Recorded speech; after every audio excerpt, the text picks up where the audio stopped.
Hello, my name's Debbie Lewis. I'm Stanley Schwenden's neighbor, and I'm going to interview Stan, asking him memorable moments in wartime. Hi, Stan. Hi. I'm going to ask you some questions. So, first of all, what month, day, and year were you born? 9/20. What month, day, and year were you born? Month of dying. September what? September 23.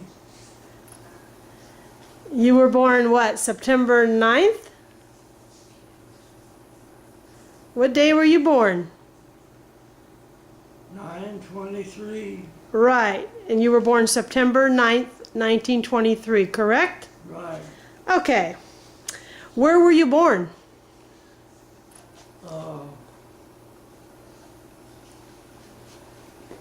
Where were you born? What state? Alhambra. And where's that? It's right next to Pasadena. That's where you were born? Was it? No, I don't know for sure in that location. Okay, I thought you were born in Missouri, no? No. Oh, okay.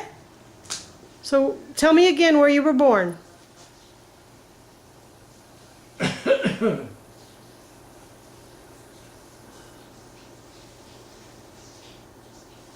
Must have been Alhambra. Okay. Okay, what branch of the service did you serve? The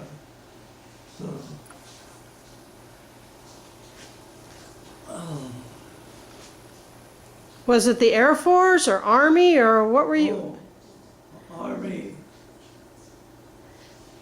Air Force. And what war were you in? World War II. Okay. And where exactly did you go on your first mission? We went up the side of, excuse me, Italy, Really? and we went up there and bombed the coast of Italy. I don't know, I was just a gunner. Okay, do you recall your first day of service? What did you do your first day going into the service?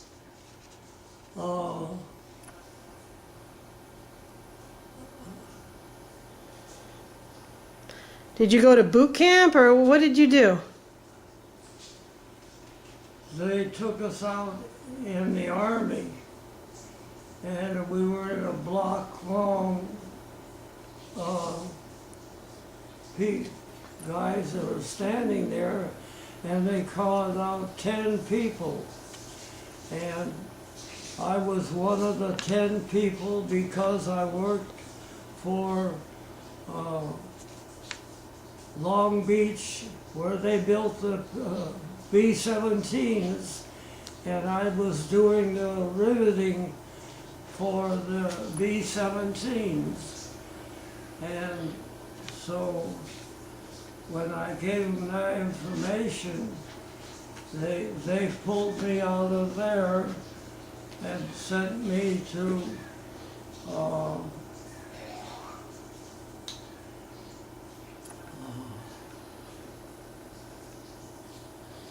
And where'd they send you?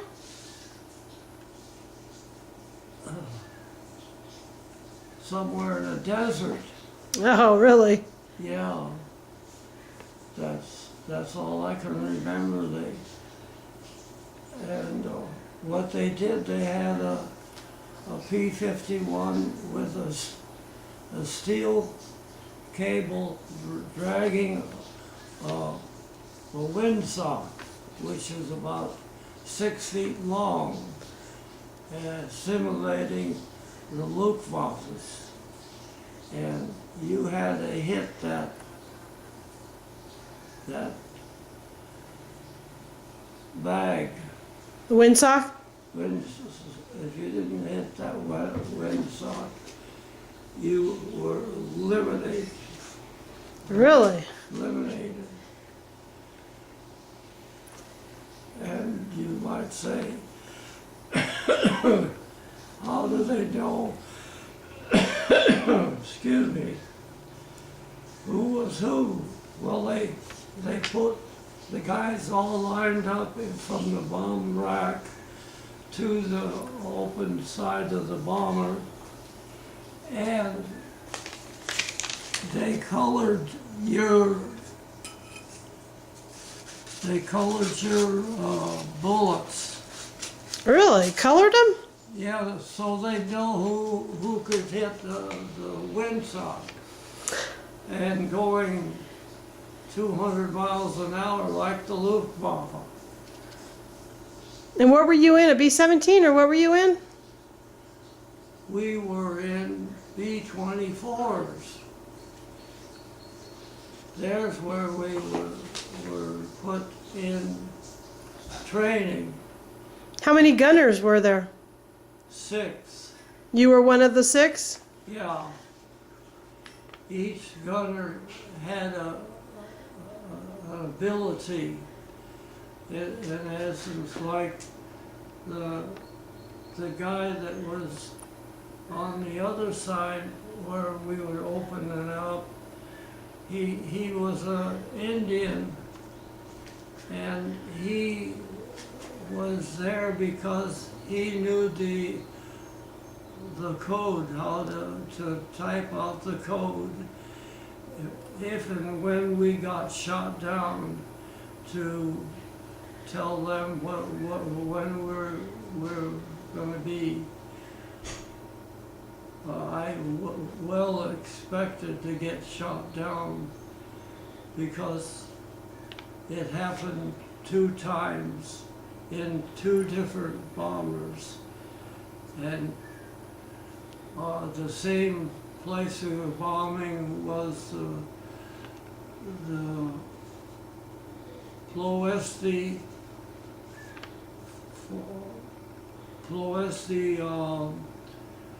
grounds where they were pumping out the oil for the Germans to be shipped up out of there, and giving them the gasoline to continue. How'd you get through it? Our, How did you get through it? What was your job assignment? my job,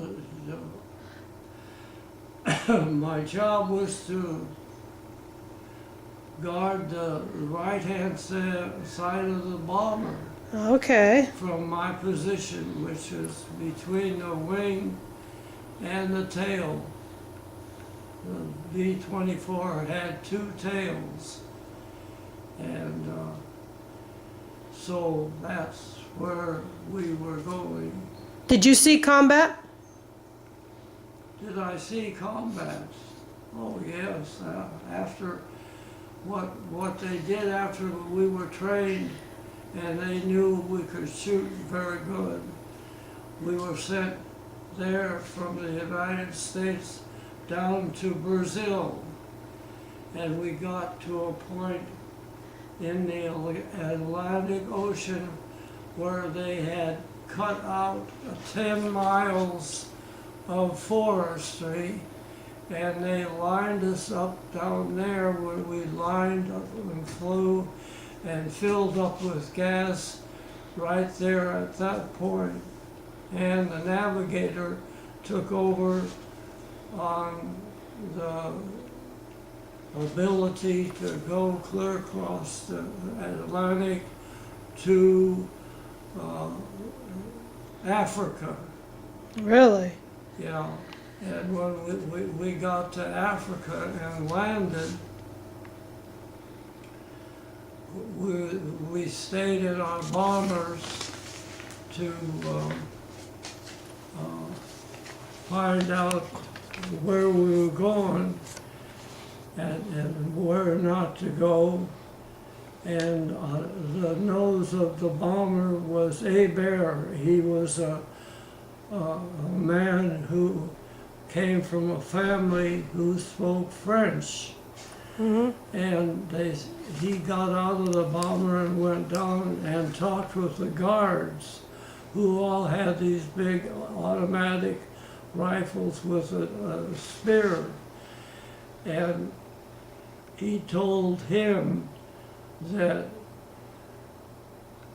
don't go off this point where we're giving you gas, because the Arabs will kill you.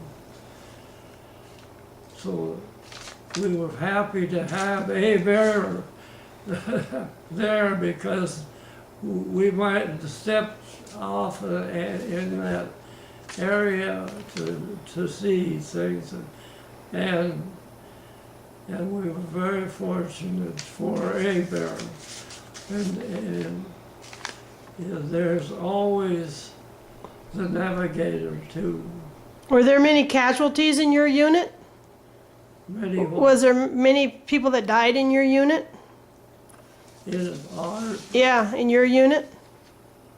oh yeah. Was there a lot? Okay, That's just the beginning. That we have to, after we got the gas, to go up to the top of Africa and go across there to Italy, where the United States Army and Air Force had been bombing and helping our men go up to Italy. And Hitler had made friends with the Italian dictator, and when they lost all the way to the Battle of the Bulge, why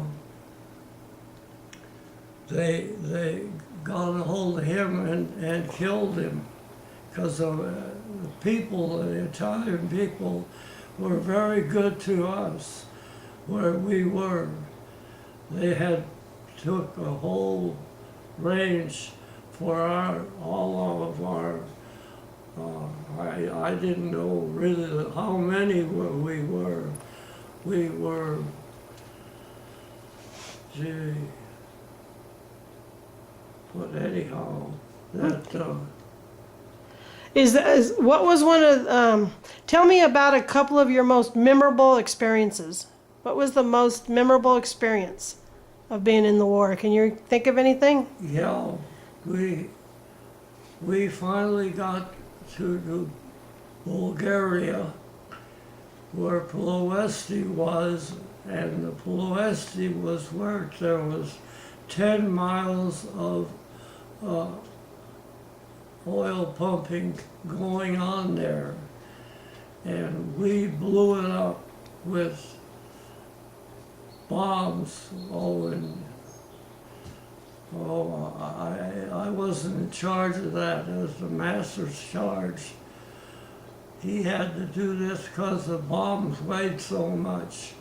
I think they told me they were all 500-pound bombs. That's a lot. And he was the bombardier, and he had to do the aiming, and we would salvo. I could look up my side and see him going down there and blowing it up. Okay, were you ever a prisoner of war? No. Were you awarded any medals? A medal. Were you a sergeant in the Air Force? Oh, we were made sergeants when we began the bombing. Right then, it was given to us to be sergeants. You know, What was the food like in the service? That's a story in itself. On my first mission up Italy, I threw up. We were at 30,000 feet, and it was the food they fed me, and when we all got up early in the morning, and it froze down at my feet, the throwing up, and it froze, and we all had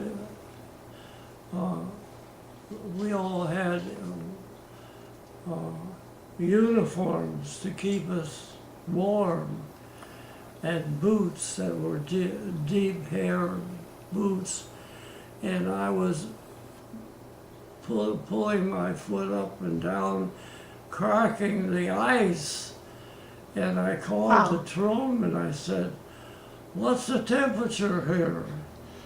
He said, "It's 30 below zero." I said, "Well, I'm breaking up ice out of my boots. I just wondered what the dickens was going on." And what happened when you grabbed yourself? What happened up there? What happened on the Remember when you grabbed yourself, you were telling me? You had a hernia or something? What was it? Oh, that was later on. Later on? Yeah. What happened to that one soldier's mouth?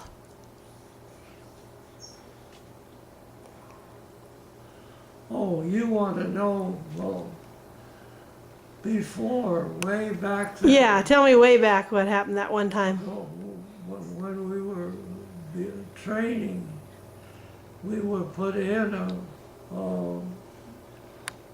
big shack. Stimulator? 100 yards long, and they'd take you up to 30,000 feet because they knew we were going to go that way. And I reached down on my left side near my sack, and it expanded due to the altitude. And other guys, they grabbed their mouth, and it was because their teeth were not filled properly, and they grabbed their teeth because it was opening up on their jawbones. And that was where they either kept you or threw you out. Now that was when you were in a stimulator, right? Yeah, Okay. yeah. Okay. That was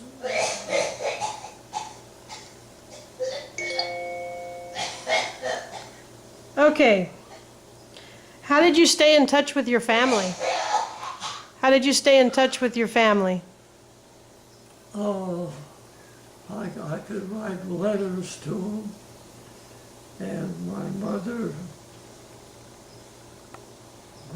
sent me a Motorola radio and the battery.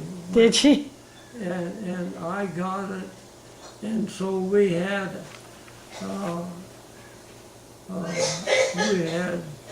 Berlin Jr. on that radio that were what the heck was her name? She said, "We know where you are, we're going to catch you," all that garbage. Aw, that's cool. And so we're in a tent with a cot, that you lay in there with your clothes on because it was cold. Did you have plenty of supplies? Supplies for what? When you were in the tent, did you have plenty of supplies?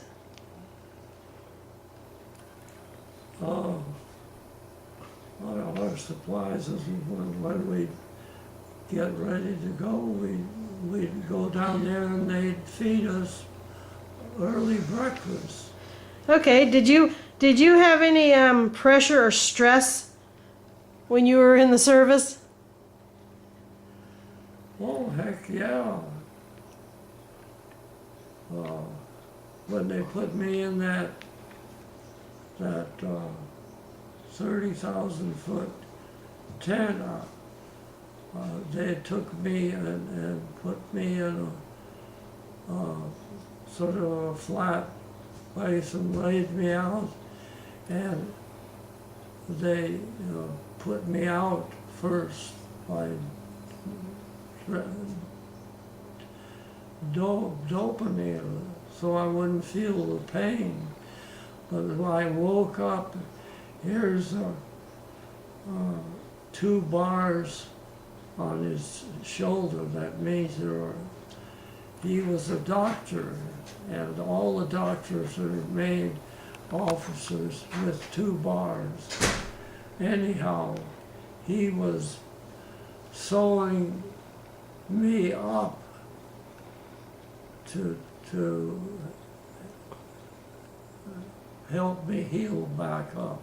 What happened to you? Why was he sewing you up? Because you're going to get that happening, and we can't use a person that's not sealed and ready to go. Okay. Was there anything you did for good luck while you were in the service? Did you have anything that you did for good luck? Well,